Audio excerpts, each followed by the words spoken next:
Okay, now let's just get rid of that. Okay, so hello everyone. I hope you're all feeling great. I'm very fortunate and very honoured to be here today, and I'm, I guess, streaming from beautiful Bundjalung country in northern New South Wales. Some of you might have heard of the Byron Bay area. And I'd just like to acknowledge this is unceded Aboriginal land that I'm sitting on here today. So today I'm going to talk about the living with COVID narrative, and I'm actually typically I look at news media. That's often kind of been my area of interest, certainly across the pandemic. I've changed this a little bit to looking at press conferences in particular, which obviously have a very strong role to play in a news media sense, and they're highly mediated events. Hello, Rosie, how are you? As pandemic scholar and rhetorician Christian Bjerkdal's pointed out, pandemic discourse at the political level it's about urging change in the situation and motivating people to act. And it's profoundly contextual, of course, with great variation from country to country. So I just, Liz, it might be you, Liz McDonald. I think you've got your mic on still. Yes. Yeah. And we're hearing your phone conversation. Yes. Okay. Maybe someone could direct message Liz to let her know. Yeah. Hang on, what am I doing? 12:30. Okay. I'll just keep going. I'm just going to talk through it. Okay. Thank you, Rosie. So as I said, pandemic discourse is really contextual, really varies from country to country, and that's why it's hard to come up with these standardized communication recipes for guidance. So each country's leaders have their own way of constructing narratives in their address to their nations, and the type of stories they come up with, the framings and rhetoric, it's all going to be vastly distinct.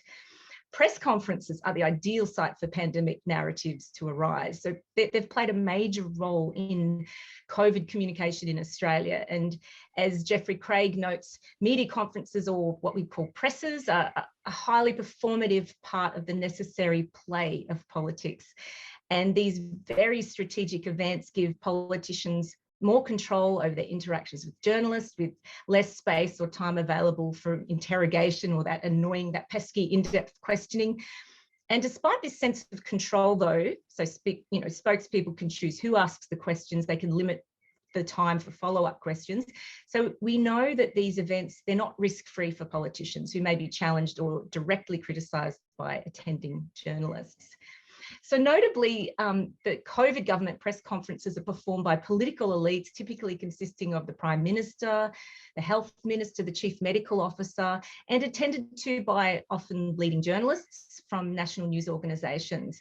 And indeed, the press conference as an event is a public spectacle and a symbolic display of performing political accountability, even though such accountability may not even genuinely be on the table. The press conference event, it's a space where leaders typically address a problem that's disrupted the social order, and it's where solutions might be proposed to bring things back to the standard social order once again.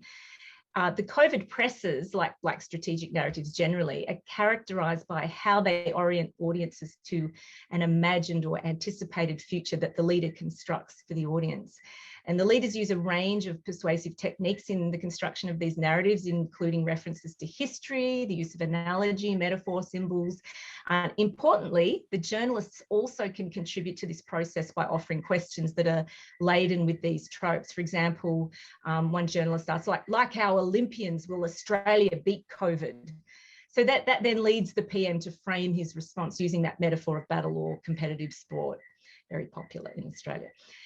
As rituals of affliction, quote, because this is the work of Simon Cottle in particular, mediatise rituals that are highly performative in nature, and they seek to mobilise the collective. They're oriented towards what should or ought to be. Australians aren't typically accustomed to tuning into mediated press conferences on a regular basis, though we certainly watch them at the end of sporting events.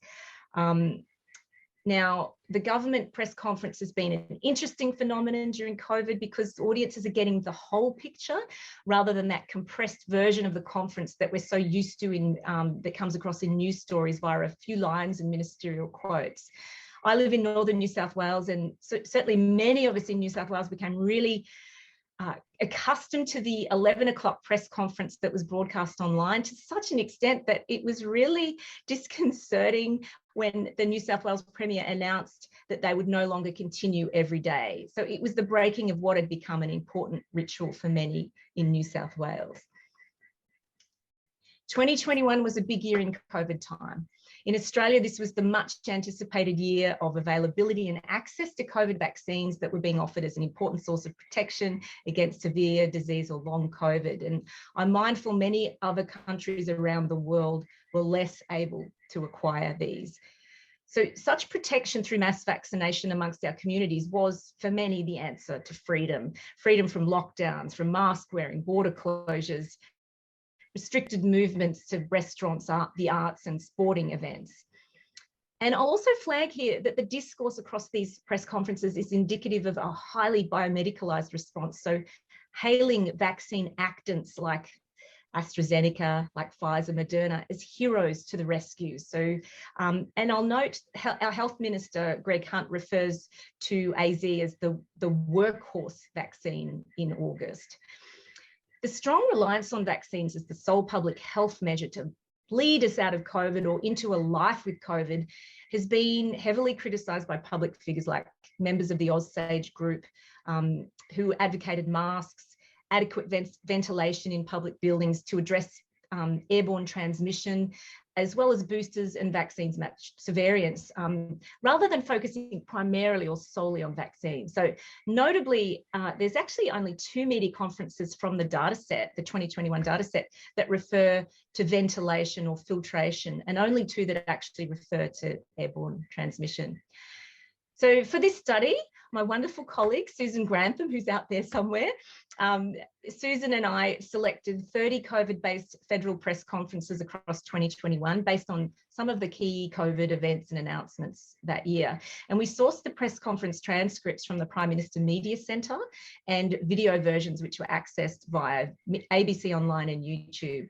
And what I'm discussing today, so it's quite preliminary research, so we've really just started unraveling. So this is what we'll be talking about today. The federal government COVID press conferences, they're really carefully staged and scripted. So each speaker has a clear role and purpose. For example, the Prime Minister is the country's leader and head of state who kind of leads and contains the space, and the Chief Medical Officer is the medical authoritative voice. The leader of the health ministry is there, the head of the Therapeutic Goods Administration or TGA, who offers the voice of regulatory authority as the actor who oversees the quality, safety and efficacy of medicines in the country. Now, occasionally they'll bring in an additional voice of expertise like a scientist, particularly from the Doherty Institute, which was a group that guided the modelling for the government's national plan to, quote, chart the way back. So I'm going to draw on a few points arising from our preliminary analysis with a focus on how the living with COVID narrative kind of evolved and rose up across last year. And we felt that with the exception of media commentary, there's not been much unravelling of press conference discourse, particularly with, and this is in Australia, particularly with that focus on the changing narrative from suppressing COVID to living with COVID. So starting with early 2021, on the 5th of February, we can see the murmurings of a living with COVID future narrative as the PM discusses the vaccination program in Australia, preparing the public for a new way of thinking about the virus. And forecasting a world after vaccines, he offers a pending narrative of a vaccine-protected Australia, using the circumspect language of risk and crisis communication. So within this, he also constructs an imagined future where the risk of severe disease and transmission is diminished and COVID can, over time, be considered in a very similar way to other viruses here in the community. A later conference on the 21st of Feb is staged as a high-level ritual event as the very first vaccines get publicly administered in Australia. So this was there was a lot of song and dance over this one. And it featured the Prime Minister and a woman in her 80s who had migrated from Poland after World War II. So these were going to be the first 2 people in Australia to receive the first vaccines, which were Pfizer at the time. So again, the narrative of a possible living with COVID world is evoked here in this actual press conference. So you can see, I'll let you read the quote there. And I'll note here how the use of analogy in constructing that living with COVID narrative is important to consider. So, like the flu or like other viruses in the community, and such other viruses are normalized as part of our day-to-day lives. And what's interesting here, I think the notion of whether our public health behaviours around flu prevention are even adequate, certainly in Australia, with those people at risk in mind, it's never addressed, and hence we're charting our way back rather than thinking about any sort of social transformation. So the living with COVID futures articulated more subtly in the April conferences via the flu analogy that we saw in February and March, with the flu being presented as that symbol of normal life. So here the PM's preparing Australians to imagine that future where it is just another flu-like condition that we live with, causing no disruptions to the economy, to productivity and the general lifestyle, certainly no disruptions for those at low risk. We do hear a very resounding reference to living with COVID from the 30th of July press conference, which announces the new national plan and its 4 phases, which went from, you can see there, which went from suppression to post-vaccination. So that was the final stage, post-vaccination, ending restrictions and opening borders. And this was the pathway to chart the way back to normal life in Australia. There was kind of a somber nostalgia in this press conference, and using that metaphor of travel to signal a desire or journey back to from whence we came, or the way things were before the pandemic struck. And that need also to take those individual steps together as Australians to enable Australia as a collective to take that step to where we all want to get to, as you can see in the quote. So in the 30th of July conference, it's represented, living with COVID is represented as like a beacon of hope, and the PM's language promotes this as only being viable once 80% vaccination targets are achieved. So this is framed as being primarily dependent on individuals being, quote, sensible Australians and, quote, taking those steps to get vaccinated. So only then it's suggested by the PM that COVID becomes a benign or mild issue. So one that's manageable like any other infectious disease and won't warrant restrictions like lockdowns and masks and border closures. And I'll just come back to the metaphor of charting our way back. So quite a problematic metaphor, indicative of not learning from the global health crisis. It's devoid of inspiration to work to create a better environment for dealing with health crises or addressing inequities that are laid so bare in pandemics, protecting the vulnerable citizens, even in a post-COVID world.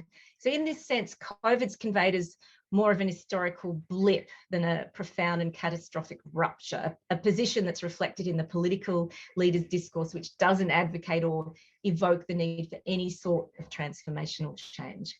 The living with COVID narrative is more restrained here in this July presser by the outlining of those phases in which living with COVID only becomes possible in that final post-vaccination stage. So those of you from Australia might remember that the Delta outbreak was in full flight by this point in July, with the New South Wales government being widely criticised for giving free rein to the virus, #LetItRip, to spread by imposing weak restrictions at the time, which then led to almost, 4 months of a hard lockdown. I think it was 107 days, something like that, that saw shops, schools, salons, offices closed, all closed for non-essential workers, with a 5-kilometre movement restriction as well. Plus there was also that awful lockdown for Victoria that resulted from those careless, I would say, restrictions. Boundary Work's evidence in this July presser, so not just in terms of constraining the living with COVID narrative, but also in its articulation of scientifically advised modelling. So we're following the advice of experts, and that sets the parameters of the national plan and its phases, also clearly signalling the states about when lockdowns and other such impositions should or should not occur. So bearing in mind that the state premiers are also important audiences for these staged federal events. On August the 3rd, the PM's language reaches a zenith of war metaphors. And I know those of you in the UK will be very familiar with these. The language of war was especially popular with Boris Johnson, positively Churchillian, as Marcus Morgan has highlighted, and I've cited Marcus at the end in the references. It's excellent, excellent paper.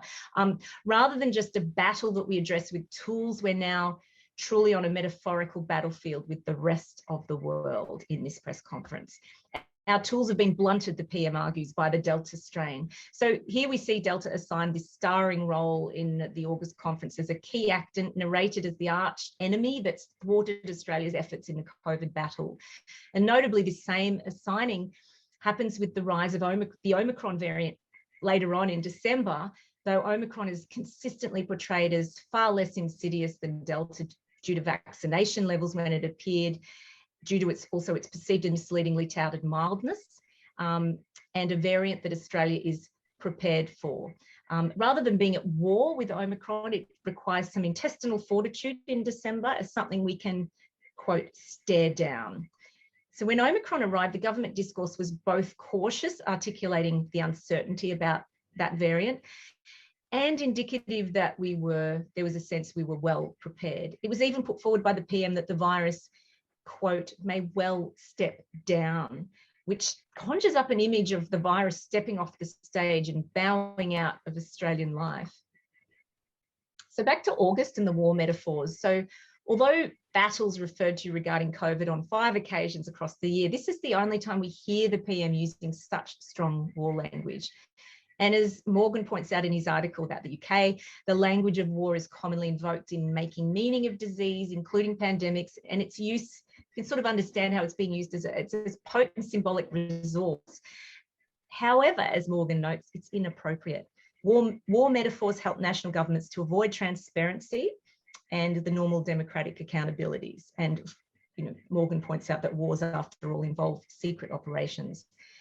Now, there is a scarcity across this time period of words like threat and danger, and it's perhaps indicative that the government was generally being really cautious with using language that could amplify too much fear about the virus across the time period. So in contrast, the word risk is used in abundance. And at the same time across the year, the PM frequently contrasts Australia's comparatively low cases and deaths and a strong economy with the horror of COVID raging overseas, and how initially Australia was, quote, staring into the abyss at the start of the pandemic. It's a comment he makes on at several occasions, or a metaphor he uses. And although that metaphor of war is in full flight at the start of August, the PM then in that same conference does this switch to evoking a world where, of course, the virus will never be eliminated, and you can get to a point where you live with them. So the national plan and the Doherty modelling are part of this charting our way out.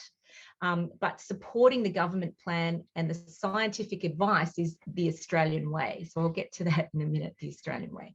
So within this one conference, we pivoted from managing this battle with the Delta variant as the arch enemy to a narrative where it's possible to coexist with COVID more generally, perhaps as something less enemy-like. So there's obviously some sort of discord going on here. And the possibility of this future living with COVID scenario is made clear through the plan and the targets that are based on the world's best scientific analysis and economic advice, and the charting of, quote, our own Australian way through the pandemic, which is juxtaposed with the rest of the world. So invoking, this is about the Australian way, obviously, he says it a lot. Invoking solidarity and patriotism via appealing to sentiments of an Australian way, it occurs quite frequently across the conferences. And so I know research in Scandinavia, South Africa, Israel, the UK and US suggests that government leaders do appeal to a collectivist worldview in health crisis, which is bolstered by a sense of oneness of the nation. So what exactly the Australian way means, it's never clearly stated. So it comes across as both a pathway and a mindset of Australianness. So it's invoked to help articulate how effectively Australia is responding to COVID, the lives saved, the economy saved, the careful consent with scientific expertise, and ultimately how Australia, or notably its government, likes to do things. And it's frequently invoked to reassure audiences that this is what will see us through and maintain our resilience. We all play our part in this Australian way, as unclear as that way may be. So when the Australian way is invoked in these presses, It often forms part of a broader self-aggrandizing discourse that's an important feature of the government's narrative, which frequently reminds us of the country's many successes brought about by what the government's espousing as a world-leading response in the face of pandemic adversity. The Australian Way is also referenced to assign a role to the Australian citizenry. So as people who are sensible, who come forward, who've cooperated as part of the collective to comply with public health orders. And I should note, of course, that the federal government press conferences were less frequent than the state ones. And so this raises even another point about press conferences as strategic narratives and how different stories are being told at both federal and state levels with different emphases and ways of appealing to sentiments of solidarity and the collective. So while Morrison may have been assigning citizens a role as willing vaccine recipients and urging for people to get vaccinated, at the state level, different stories were often being told. So, for example, in August and September, there was intense frustration about the lack of availability and access to them, with initial prioritisation going to Sydney during the Delta outbreak. So with such a lack of cohesion here, the federal government's notions of the Australian way could be somewhat antagonistic to the people of Victoria. And Mark and Andy, you might identify with this, whose case numbers had been skyrocketing. Here's a famous quote from Victorian Premier Dan Andrews, so a popular leader in his own state and one that seems to attract a substantial volume of pandemic merchandise, along with his chief medical officer. So Premier Berejiklian's in the sprint while the rest of us are supposed to do some sort of egg and spoon thing. So the living with COVID narrative is one that prioritises and addresses the privileged. It evokes what anthropologist Barbara Lincoln's referred to as immunosupremacy, a worldview that encourages citizens to consider themselves as physically normal, healthy, unlikely to be harmed by infection. So this superior state of immunosupremacy underpins the living with COVID narrative, and it's contrasted with the vulnerable or those with underlying conditions in the press conferences, particularly at the state level where deaths are being reported by chief health officers. And I'm almost at the end, just so you know, Mark, because I can't see you because I'm on the slide show is all I've got here. So references to the most vulnerable, so that this reference to most vulnerable appears frequently in the press conferences as a priority group for vaccination, but notably the discourse shrouds the vulnerable in ambiguity. So where vulnerability is actually defined, it's mostly about elderly citizens.